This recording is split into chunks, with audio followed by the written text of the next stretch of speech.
Namaskar. Hello and welcome to PGurus channel. I'm your host Sree Iyer. Joining me today is Srikumar Kannan as we look at the Delhi Chief Ministerial selection, the future of 𝗏𝗏𝗡𝗏 Party, and is Tamil Nadu already going into elections mode? Let's welcome Srikumar Kannan ji. Srikumar ji, Namaskar and welcome to PGurus channel. How are you? Namaste, sir. Ram to you. I am fine. How about you, sir? I'm doing very well. Ram to you. Let's start with Stalin, because this has now gotten really a huge set of eyeballs. See, what happened was Udayanidhi Stalin blurted out in a meeting, in a I don't know where it was, some dais. He said the next time Modi comes to Tamil Nadu, we are going to tell him get out Modi instead of go back Modi. The go back Modi has been going on for 5-6 years now. And BJP in the previous version, before 𝗏𝗏𝗡𝗏 came along, they were not effectively rebutting that. But now with the new sheriff in town, 𝗏𝗏𝗡𝗏, he's taking them word for word. Now all this stuff has come because of the three-language formula. I'm just setting the stage for all of you viewers so you understand where things are going.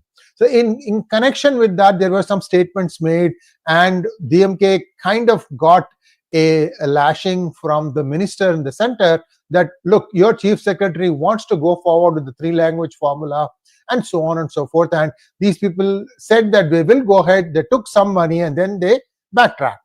So basically, the central minister has said, you don't do this thing, then you are not getting any more funding. Then what happened was this get out Modi thing came. After that, 𝗏𝗏𝗡𝗏 said, got the four-letter word, I am going to take you head on. And he put a challenge down to DMK saying that, look, if you really mean this, I will come see you anywhere you want. Say it to my face that you want to, you want to say get out Modi to my face and see what happens. So I think what DMK did was they got 200 volunteers wearing white, and they started putting out. Udayanidhi Stalin didn't come. That's what I heard. You can straighten out this, viewers. This is like a movie, okay, the way it is playing out. So looks like 200 people showed up, and but they didn't show up in front of 𝗏𝗏𝗡𝗏. Nobody dared do anything in front of 𝗏𝗏𝗡𝗏. Right now 𝗏𝗏𝗡𝗏 has been in Prayagraj. Maybe he's in Delhi. He'll come back in a couple of days to Tamil Nadu. In the meantime, when they started saying get out Modi, the whole thing got flipped by BJP, and they said get out Stalin. Get out Modi got about 300,000 views in, I think, a 24-hour period. Get out Stalin, which was a counter by the BJP, got 1 million in just a matter of few hours, and it was trending #1 in India as well as in Singapore. Singapore is a big surprise to me. Sorry guys, I'm taking a little long because this is an interesting story and I have to tell you, because there is much more coming ahead of time from Srikumar ji, because he analyzes the tea leaves better than anybody else, in my opinion. Okay, so what happens is it's #1 trending in Singapore, and then at some point of time it was #5 in the world. #GetOutStalin. So Stalin is taken back. This is not Udayanidhi Stalin, this is MK Stalin. But they cleverly put both so that it could mean anything. You get out, that guy get out, anything, it doesn't matter. That's how the people have understood. So I'm going to set the stage for you here and tell me, after that, MK Stalin said something really bad that might go against the constitution. I'm going to let you pick it up from here. Yes, sir. For the benefit of the viewers, I will just take you back to what the incident led to, all those what Mr. Sree Iyer has described now. So, Mr. 𝗏𝗏𝗡𝗏𝗏, who is the education minister, a couple of press reporters, they asked about the new education policy and also the three-language policy, which is an intrinsic part of the new education policy. So, what Mr. 𝗏𝗏𝗡𝗏𝗏 mentioned was the three-language policy is a part of the policy as such, and along with the English and their mother language or vernacular language of the particular state, any other language, third language will be accepted.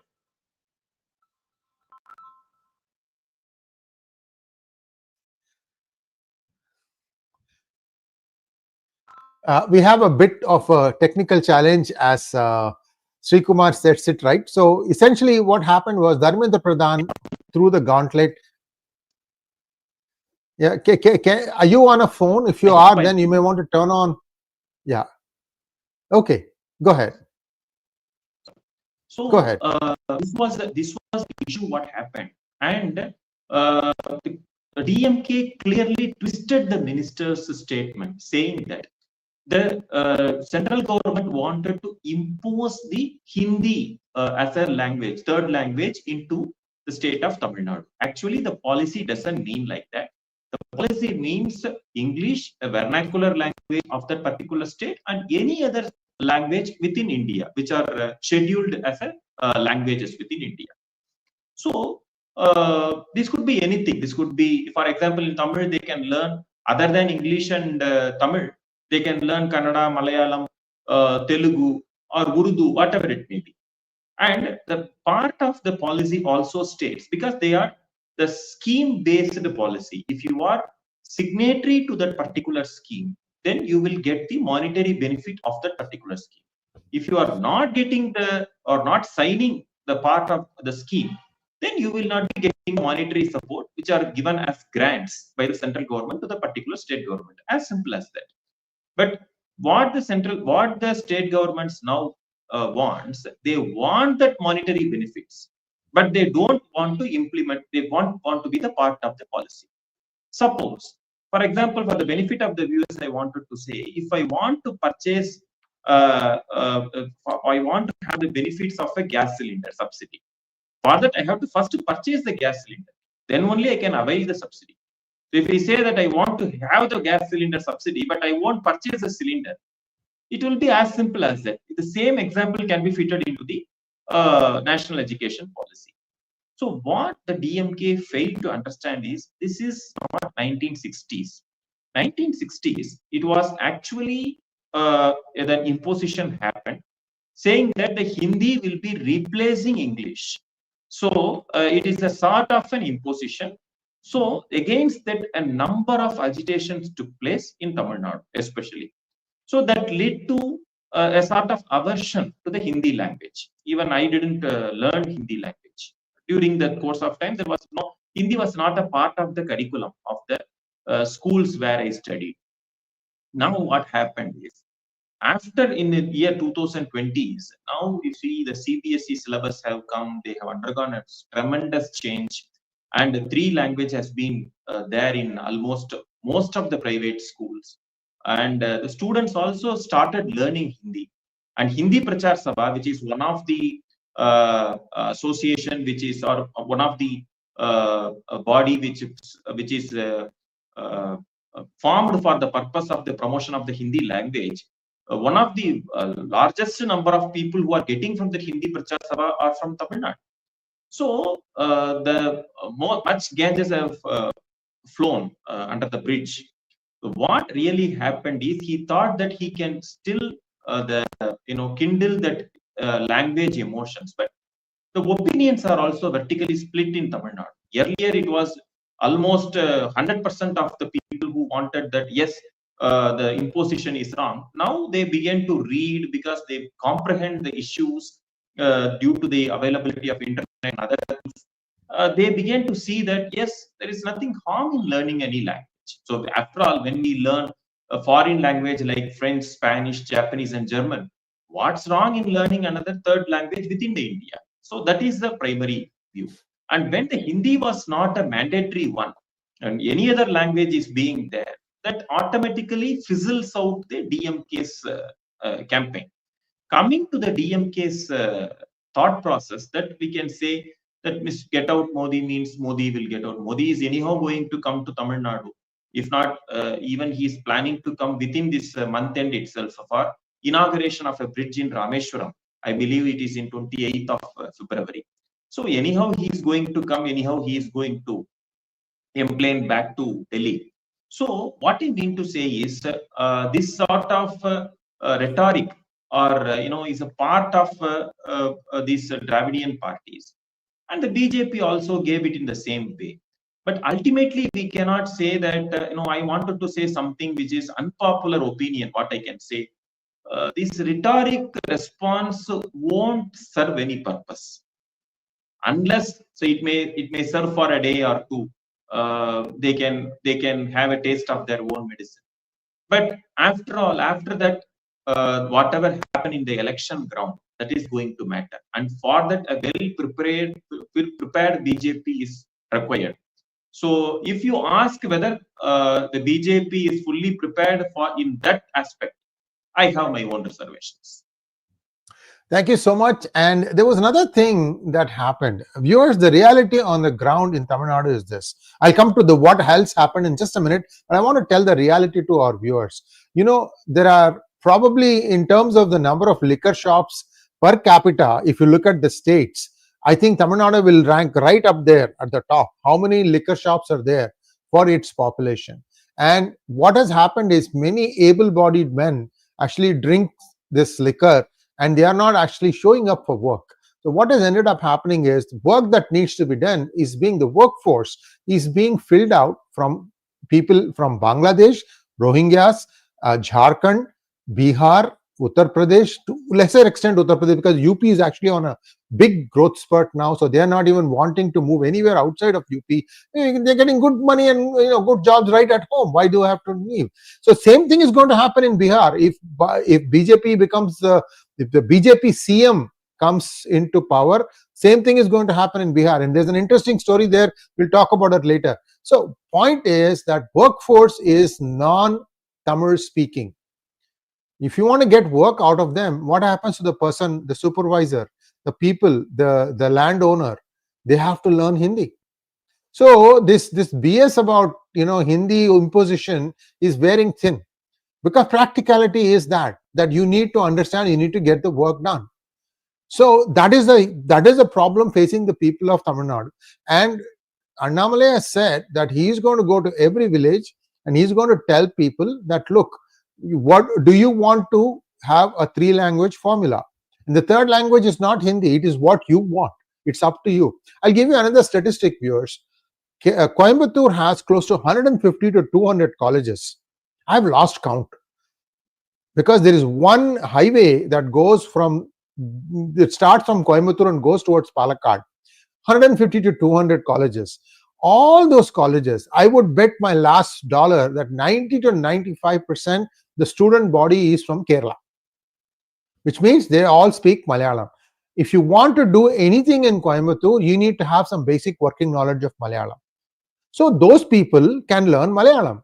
Take a look at Hosur. Hosur has become a corporation now. It's grown like weeds. Why? Because there is no space in Bengaluru to grow. So the industries are coming towards Hosur.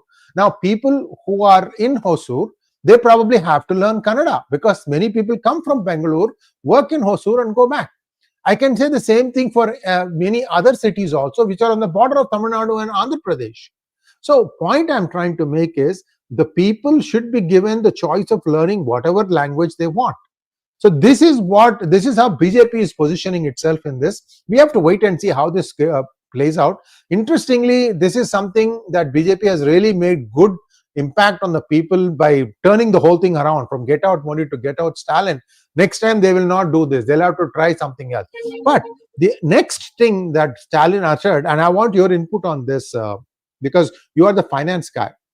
Next thing Stalin uttered is that it won't take more than a second to stop giving the taxes from the states to the center. How realistic is this? Isn't GST actually the other way around? No, actually, I will say that there is an ambiguity in his statement. So we may take it in a rhetoric sense. That's all. Because see whatever we can say, the revenue for the governments come from two. The central government is concerned. One is the direct taxes, another is the indirect taxes. Direct taxes is in the form of income tax, which is directly paid from the individual employees to the government of India. And the second is the GST, which is taken from the people, from the goods and services which are being offered. And the governing body is a GST council. So and whatever the SGST is there, it directly goes to the state government, and the CGST goes to the central government, which is a part of the GST, and IGST also goes there, and it comes back to the state government in the form of a state devaluation of funds. So devolution of funds. So now what happens is, we can say that I don't want to give you funds, but you cannot individually do so, because if whatever you are collecting as VAT, anyhow it is going to your kitty or excise. So for example, be it liquor or be it petroleum products, the state government's amount is going back to the kitty of the state government's treasury. So there is a central government will not keep its hand on that.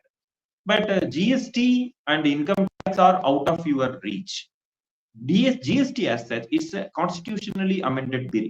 So when the GST was introduced, it was approved with the 2/3 majority both in Lok Sabha as well as in Rajya Sabha. And also it was passed in each and every legislature of the state government, state assemblies. So it was an accepted norm that the whatever may be the formation of or the components of the GST will be agreed by each and every state governments in letter and spirit. So we can take it only in a rhetoric sense. It is not going to happen, because the fund, whatever the state government will be getting more funds from the center. Instead of the central state government's the contribution back to the center, we can say the contribution of the central government to the state government is more, be it in infrastructure development, be it in SCST development, or be it in any capital expenditure, or be it any disaster management fund, or whatever it is, or any support of the central government is required in case of multinational agreements. For example, Japan is coming, or Germany is coming, or France is coming for improvement of your metro train services, for which a joint collaboratory agreement needs to be done, or joint venture has to be penned. So those places you need the central government to provide a no objection. So it is an entangled. So central government and state governments, in the terms of financial regulations, they are more or less interdependent on each other. So merely saying that I will stop funds, it will be it in the central side also cannot commit that I can stop funds for the state government. The state government also cannot say so. So we can say it as it is a rhetoric statement. That's it. Thank you so much. And I'd just like to echo Ushaji's comment here. Third language is an asset. Kids will have a wonderful future the more languages they pick up.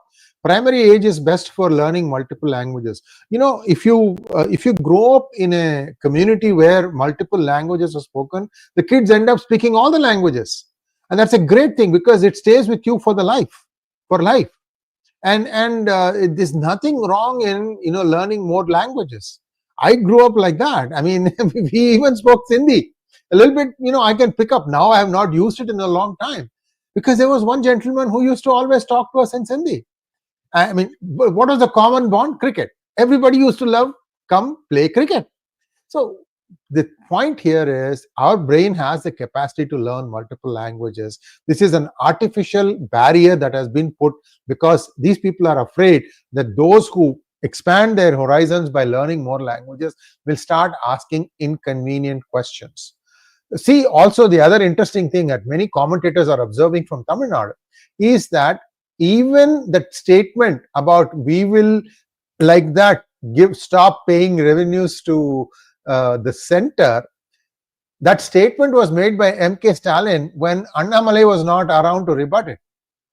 They are saying that he is not even daring to say that when Annamalai is in town. So this is a very interesting scenario, guys. Thus far, right? DMK used to have their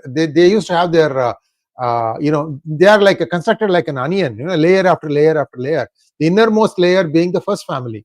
They will never come out and make statements. But the ferocity with which this has come out has forced the number one and the appointed number two of the DMK party to come out and face the music. And Udayanidhi Stalin is now afraid to say anything when a mic is thrust in front of him. What do you think of this? So he's afraid to probably go and address meetings. Anything he says seems to be used against him. For example, the dengue comment, right? So there is a huge problem. If you can't communicate, how will you get the vote?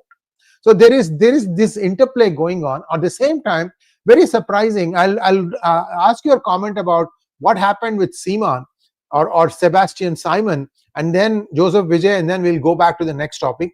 Both these things, right? See what happened, viewers. There was a bipole. What was the bipole for? E.V. Ramaswamy Nayakkar's family member, who was the MLA from Erode. The E of the EVR is Erode. He is basically from Erode. He's a Kannada speaking guy, but he is the staunchest proponent of Dravidas. So his relative was the MLA there, and he passed away. First the son was there, the son passed away, then the father stood. I think the father also passed away now. You can explain the details. I don't remember the names exactly. The point I'm trying to make is, against the DMK, there was only Sebastian Simon fighting. ADMK stayed away from that by-election. BJP stayed away from that by-election. BJP has been actually avoiding this place for some time now. So in this, Simon has come out with guns blazing against Periyar or EVR. So where do you think Simon is trying to find his place? He was supposed to be the vote cutter of anti-DMK vote. What is he now going to be? So again, I'm going to come out with some unpopular opinion in this regard. See, right from Mr. Annamalai's return from his studies, he mentioned that he will go back to the villages to get the organization back. I think that is yet to be commenced. I don't know the reason why. Maybe they may be waiting for the presidential election, state president election to be concluded, and thereafter he may start. I don't know the reason. Second, I also feel that the BJP's call to boycott the Erode bipole was a blunder, because you are asking about Seaman. Seaman has never ever boycotted any polls so far. Be it a Lok Sabha election, be it an assembly election, be it local bodies, be it a bipole, he never hesitated to participate in the election. Whether he gets a deposit or not, that's a different question. But he never hesitated to participate. But BJP boycotted this election, saying that the DMK will use all sort of unfair means to win this election, so we don't want to participate in the election. You are a state unit of a centrally ruled party, and when you are yourself boycotting the election, what the message it will go? And if you participate in the election, when all the other bigger parties are boycotting, you will be getting a lion's share of the opposition votes. So whatever may be the reason they may be quoted by the BJP, but it was a strategic blunder in the side of the BJP to boycott the election. Anybody who will get a single vote or not, they have to participate in the election. Take for example, so many elections the BJP participated.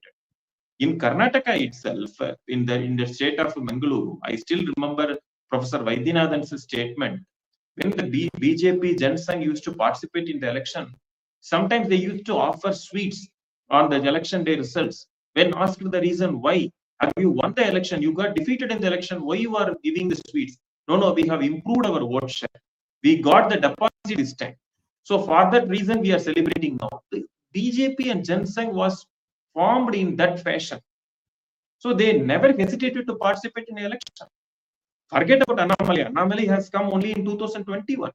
Before that, how many elections the BJP has fought in Tamil Nadu? Whether with or without alliances. How many they have lost the deposit, but have they boycotted the elections?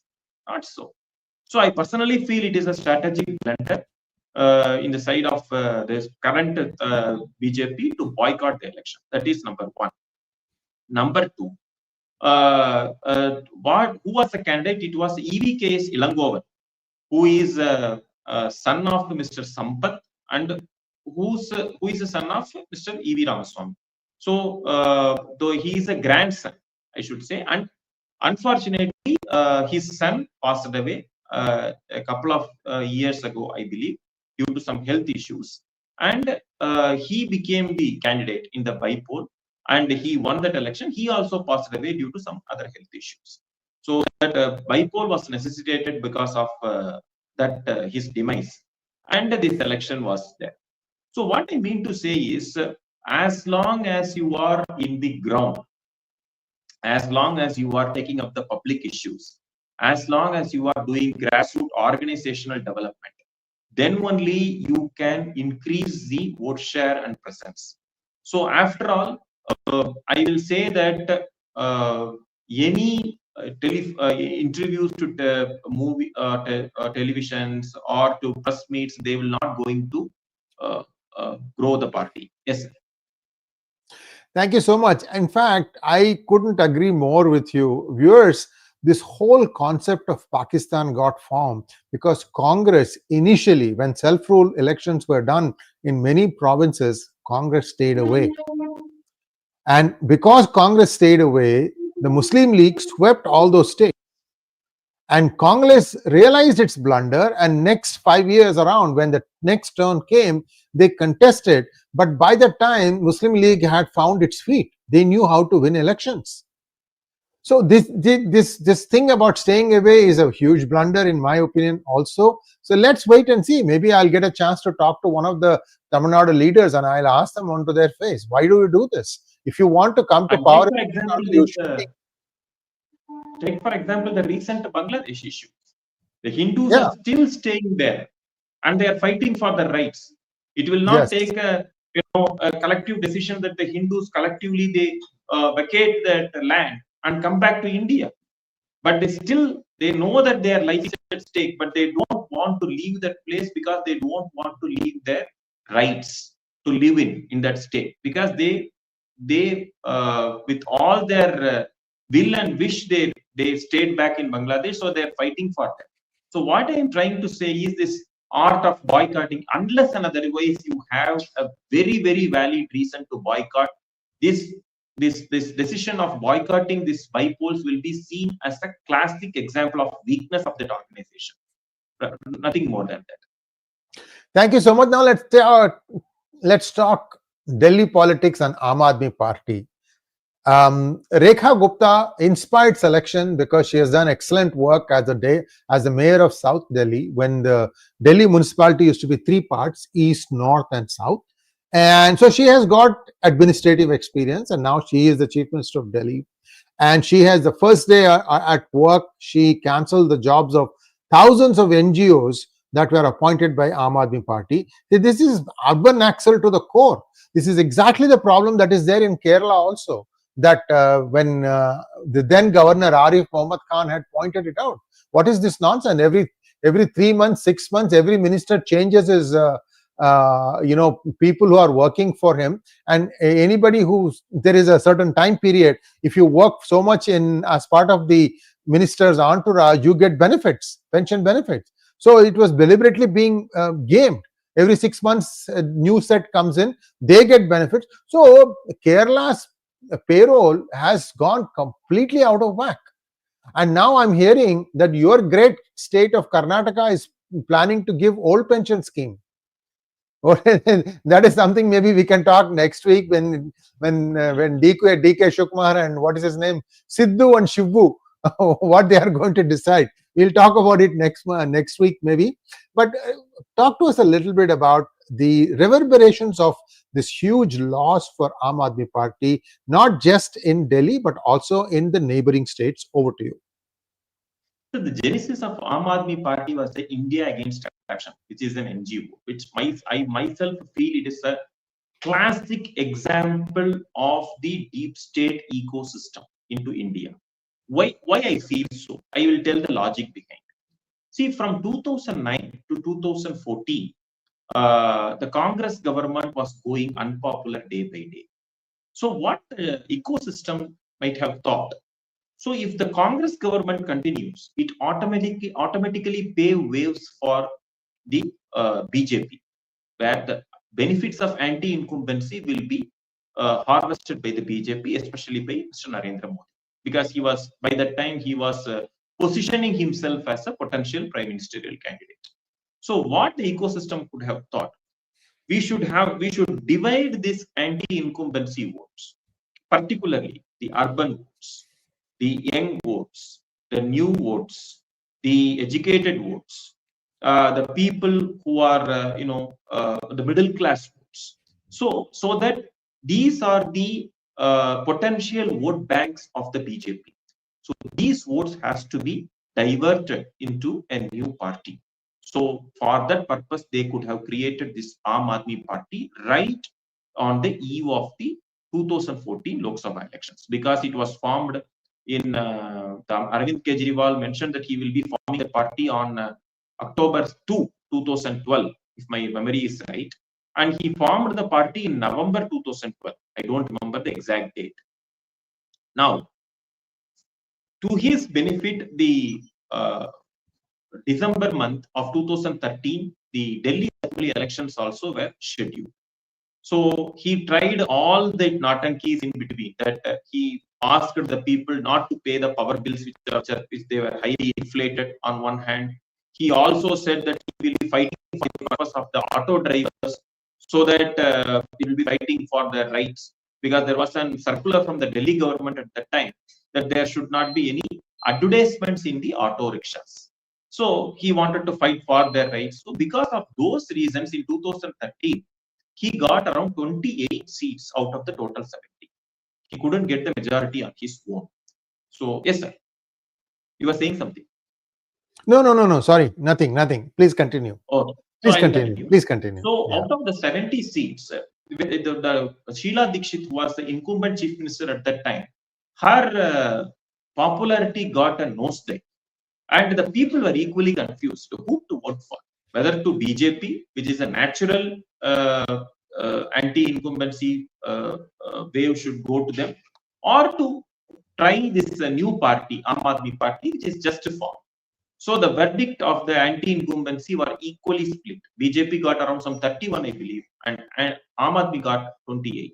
Both of them didn't got the absolute majority.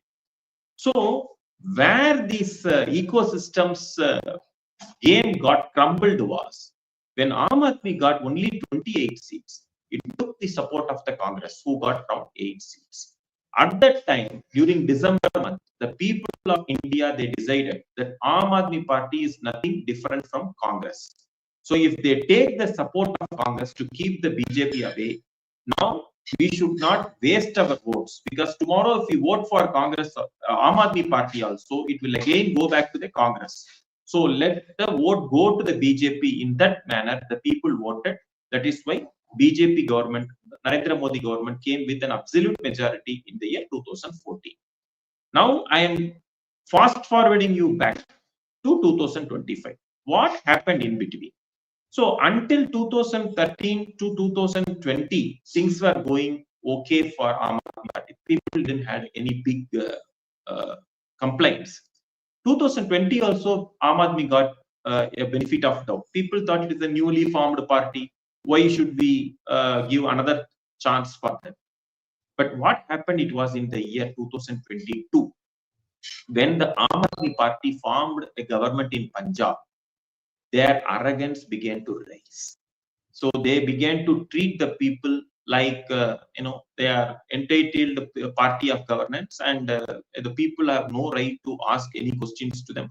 And if we remind the people, if they remind the Aam Aadmi government that you have promised so many things, but you are not delivering on the promise, but the Aam Aadmi Party was treating the public in their own way, saying that you are not supposed to ask. If you ask also, they will be branded as if you are a BJP agent, something like that. So the sense of entitlement and the sense of arrogance has peaked in that Aam Aadmi Party, along with the civic mess they created during the period until the 2025. So the people of Delhi thought enough is enough. No more chance for Aam Aadmi Party, and they thought that the only party which could tackle the Aam Aadmi is the BJP. There are two benefits for it. One, that it will be a natural anti-incumbent, number one. Second, there will be a support from the central government also. So they thought in a very wise way, and the people have selected. And selection of Rekha Gupta also was not only that Modi thought that yes, it is better to have a woman in place, because after Vasundhara Raje, there is no woman chief minister from the BJP. That is number one. Second is the BJP is traditionally termed as a Brahmin Baniya party.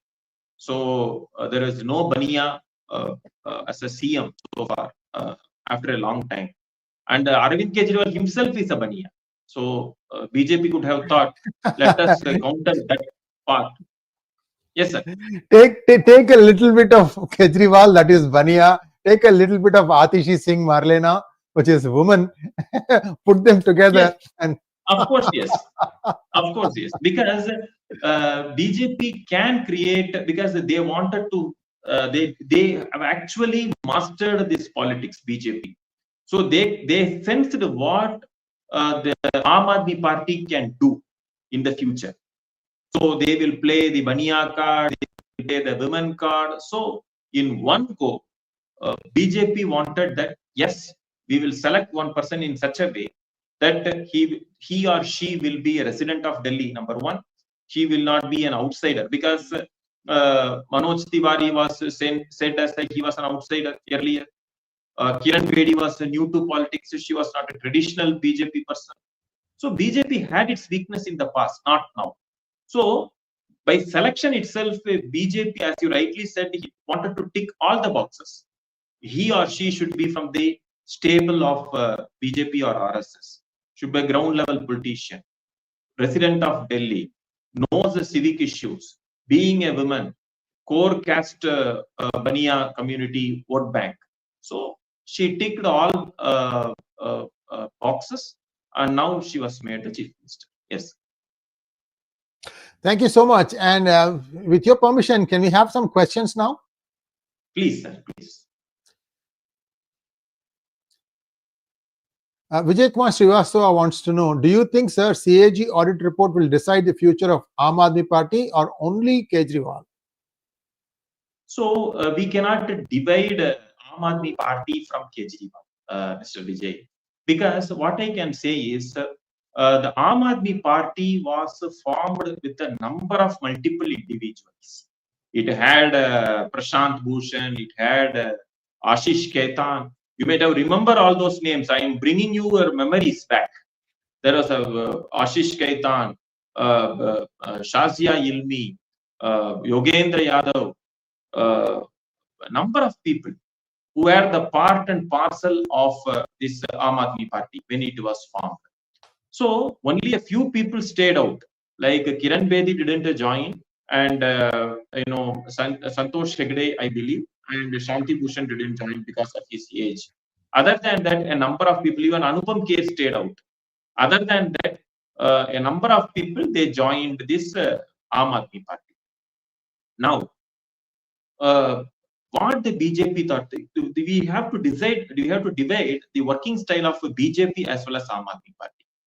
You remember what happened to Vajpayee in 1984? He himself got defeated, but the BJP revived because it is a cadre-based party. BJP didn't wanted the party to be an individual-centric. That is its best advantage also.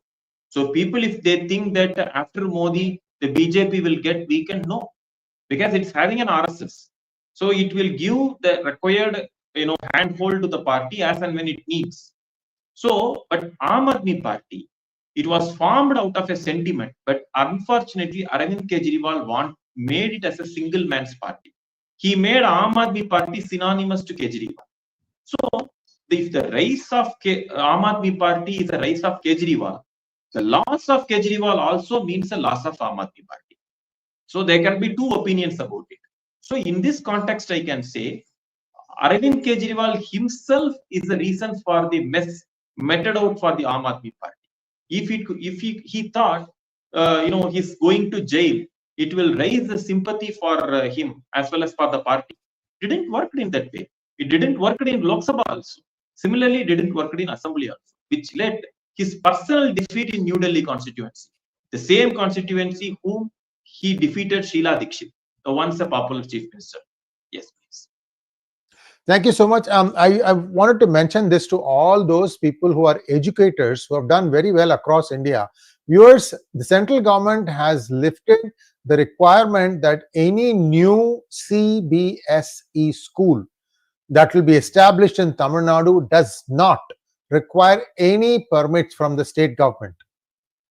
This is a new rule that got passed. Basically, the Modi government has decided to take these people on, and I'm very happy with that. So those of you who are educators based out of Tamil Nadu, but meaning like located outside, and who would like to enter the Tamil Nadu market, now is the best time. Now is the best time. Of course, you will have to figure out your own funding, but be that as it may, many of us know that it's a good education is a good resource.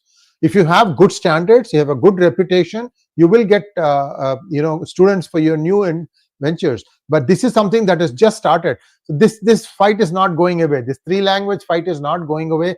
I think DMK needs to plan something different. Otherwise, there's going to be a challenge. But that's only one side of it. There's also other stuff that's happening. Like, for example, 𝗤𝗎𝗍𝗍. Whose vote bank is he going to cut? ADMK's, BJP's, non-DMK? We don't know. That is something that is being played up too much, because Prashant Kishore is now advising this fellow. Suddenly he says that this guy will get 20%. I find that very hard to believe, especially given the light in light of what Kamal Hassan said.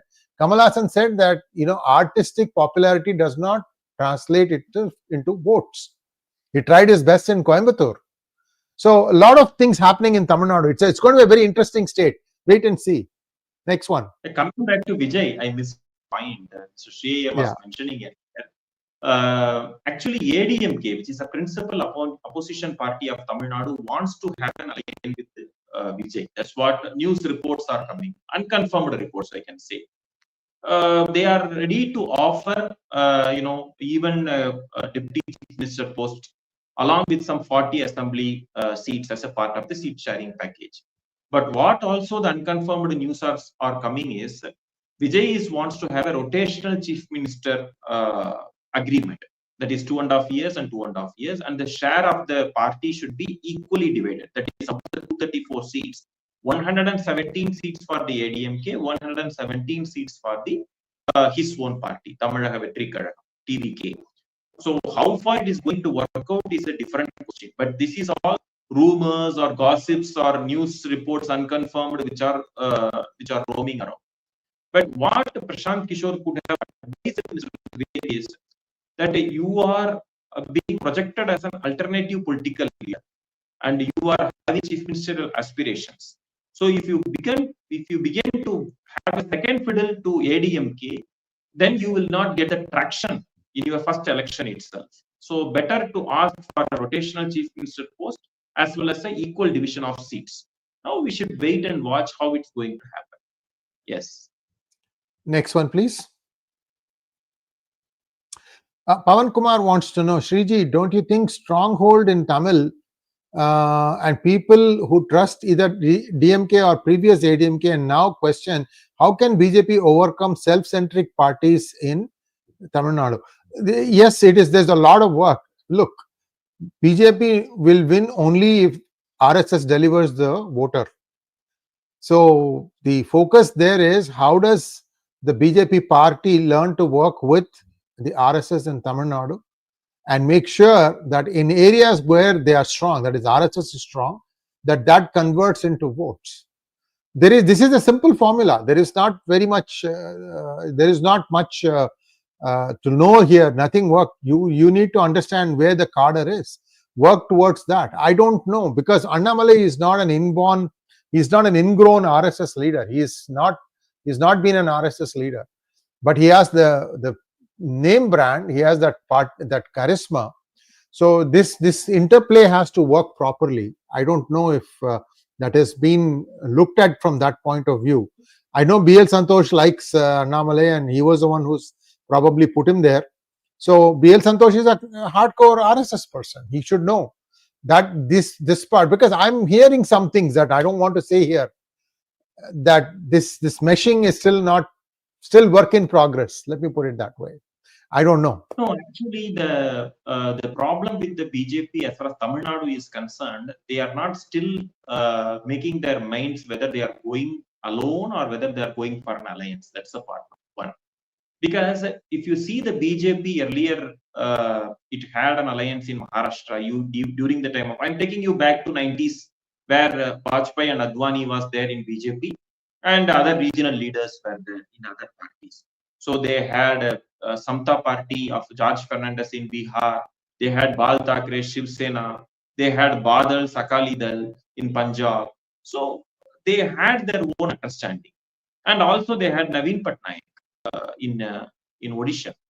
So later what happened is BJP became a junior partner and began to grow, strengthen their grassroots, and then when the other parties, like take for example Naveen Patnaik, he himself broke the alliance in the year 2009. So if you see, within 15 years, from 2009 to 2024, BJP is able to capture Odisha. Nobody could have thought so in that way. Similarly, in Maharashtra, once a junior partner, it has grown. Now, Mr. Fadnavis became the chief minister for the third time,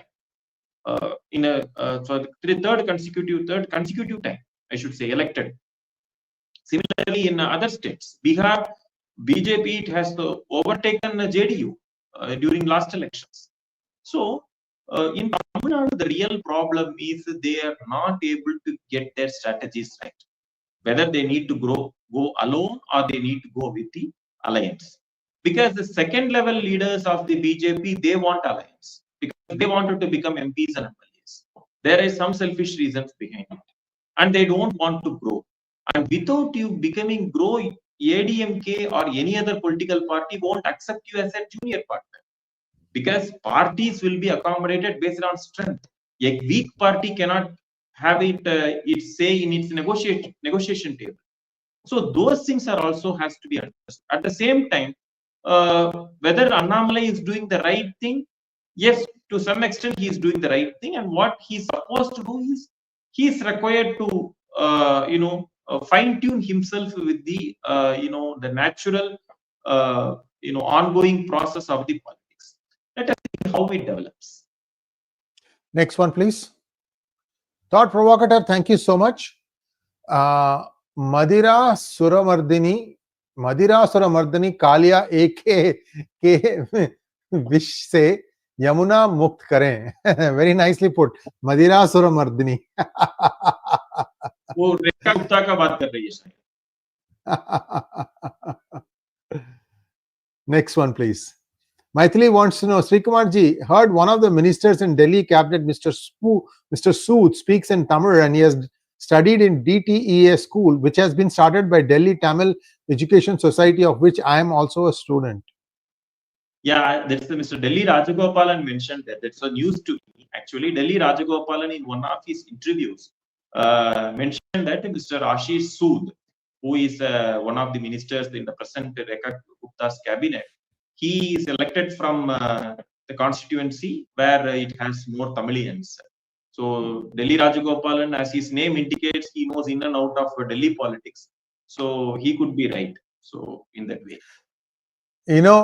This society, Delhi Tamil Education Society, one of the founders of this was Dr. Subramaniam Swamy's father. Just around the time India became independent. So this is a very famous school, by the way. Just put out some excellent students. Excellent students. Next one, please. RB Sai wants to know, why didn't the other BJP leaders rebut for Stalin comment? See, even I will say, Mr. Sai, that I am also not in favor of these rhetoric comments. That's not going to serve in any way. So hitting behind the belt of any person or with uncharacteristic comments cannot be tolerated in a developed or educated society. What I mean to say is there are a number of ways to set up the narrative. Unfortunately, Tamil Nadu BJP is not doing that. Take, for example, one of the tweets which was made today by Mr. J.V.C. Sriram. He said that using one brick, 𝗦𝗘𝗙𝗙 Stalin used to roam around Tamil Nadu saying that what was the central's contribution in the development of AIIMS hospital in Madurai. Now, the AIIMS hospital is developing in a very big way. The bird's view of the construction site. It's available in the social media. So why can't the Tamil Nadu BJP state unit go a study tour to there and take a selfie like what Mr. 𝗏𝗡𝗍𝗍 did in Yamunaji in Haryana? With a single action, he shattered the whole elections narrative. When Arvind Kejriwal was saying that it was poisoned from Haryana, he took a handful of water and he drank in front of the camera. So that made the change in the narrative of the Delhi elections. Similarly, they could have done something like that. A proactive narrative is missing in the side of Tamil Nadu BJP. They could have gone for a study to take a selfie with the AIIMS construction site and began to show. You asked that what is the central government doing with the one brick. See the size of the building, how much it is getting developed. And once this becomes a hospital, finally, it's going to serve n number of patients at a, so many people at a very subsidized rate of treatment. Why can't the BJP do that? So just a rhetoric, I believe, it's not going to serve the purpose. I mean, sound unpopular. I know that I'm sounding unpopular, but that is what I wanted to, give my own opinion, because I can't say anything which is popular, but it is not realistic. Venkatesh wants to know, why not TN BJP release advertisements in newspapers and media clearly explaining the non-Hindi imposition and option of other languages as per the new education policy? Mr. Venkatesh, I will say that the going around this education policy itself will not help the purpose. See, it was the twisted tale of the DMK, and the BJP is falling into the narrative. It was a statement by Mr. Dharmendra Pradhan. He explained what is a national education policy. When the questions are asked of the Tamil Nadu BJP leaders, they could have simply skirted that, saying that it is a scheme-based policy. If you want to take it. If you don't want to take it, leave it. As simple as that. Because the amount funded by that scheme is also very negligible. It's not going to be a very sizable amount. So nobody can force anything. So if you are not going to be the part of that education policy, so be it. Like that, they could have skirted that. Who asked them to jump into the gun? And then it is getting flaring up. So what it is happening is, through this measure, the DMK is easily diverting the law and order issues, its failure in governance, in other important issues which are election centric, and it is making it as an emotional issue. So the problem is with the BJP, Tamil Nadu BJP, not the DMK. DMK is going as per their own narrative. It is the BJP which is struggling to find a parallel narrative. That is what I feel so. Next one, please. Mangat Ranga wants to know, AAP can be decimated, but can their destructive economic policy be destroyed? Freebies once given can't be withdrawn. It has sacked in all other parties, including, it has seeped into all parties, including BJP. Mr. Magnet Ragaji, I agree. Because I have to, you put me into a very delicate situation, whether I have to give my opinion as a political commentator or as an economic student. If you ask me as an economic student, this freebie is not going to help the economy. That's correct. But if you ask me as a political commentator, to counter these strategies and nasty politics of Arvind Kejriwal, there is no other option but to roll out these freebies. Without these freebies, you can't defeat Arvind Kejriwal, particularly during 2025 elections. And in these 2025 elections, if Arvind Kejriwal wins back, then 3 consecutive elections with the brute majority, if he comes back, then he will set out the narrative saying that he will be the real fulcrum for the opposition party, so that positioning himself as a real alternative to the BJP. So for the stability and as well as the national safety, it became very much necessary for the BJP to defeat Arvind Kejriwal, and for that purpose they did this freebie announcement. Coming back for the other states, I do agree that the freebie culture will be haunting the economy. So they have to slowly convert these freebies with that of a capital infrastructure linked freebies. It means you will not be given freebies as such. So you have to contribute something back, in the sense that these freebies will be applicable for those people which are a part of some government sponsored schemes, or some infrastructure development, or some educational society, or some way, or health society, or something like that. You give your part as a valuable citizen to the society. In another way, the government will be continuing these freebies as a sort of a or as honorarium, something like that. So then in such a way it could be easily made. It all depends upon the change in the mindset of the people also. Yes.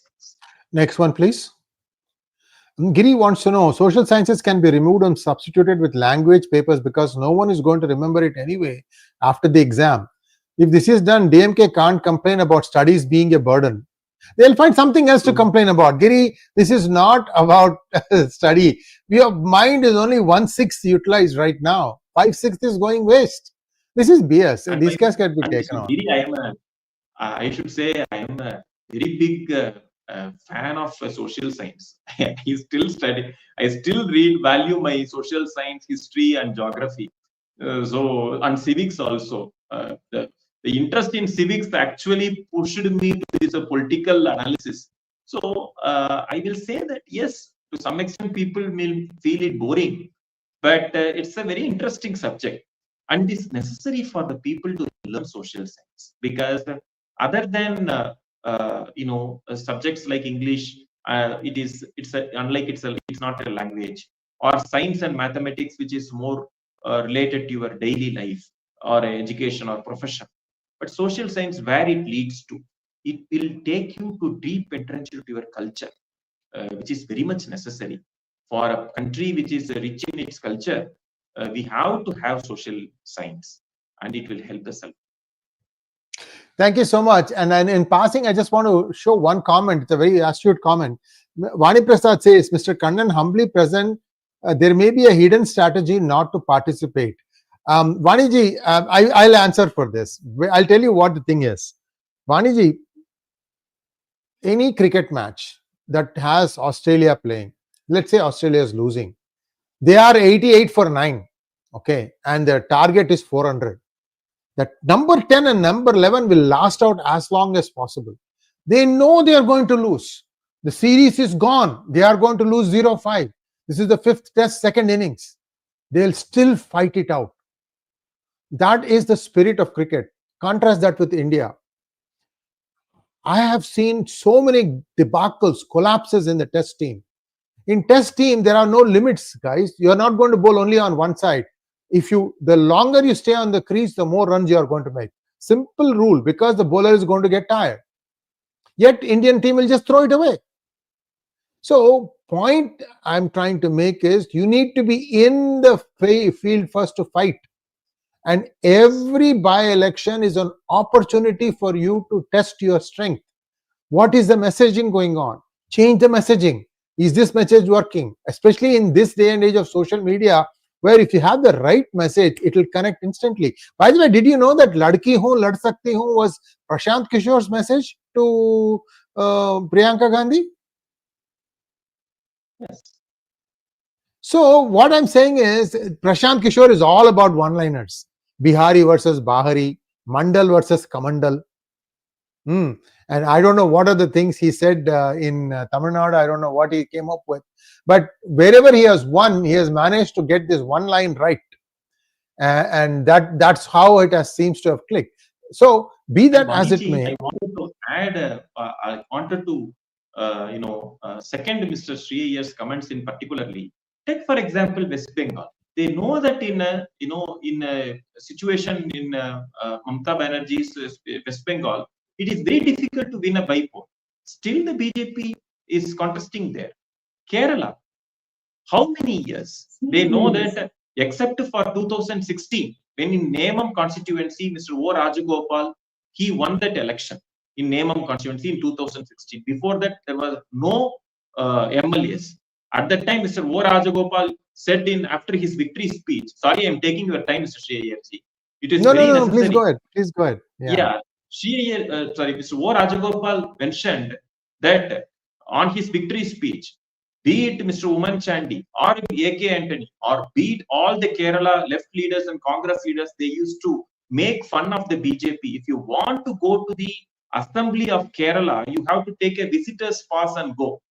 So now I don't need that because I'm an elected member of the Assembly from the Neomam constituency. As a member of Legislative Assembly, I can go with the full head high. So that was the spirit of the BJP. So boycotting any election is not going to serve the purpose. So that is what I mean to say. And since Mr. Sree Iyer ji mentioned about cricket, I can't resist myself in commenting one more incident. Though you may not, some people may not remember, but Sree Iyer ji will remember. I'm taking you to the Dhaka match. So since we are discussing Bangladesh also, I am taking you to the Dhaka match in 1999 or 2000, 98 or 97 or 98. I don't remember the exact year.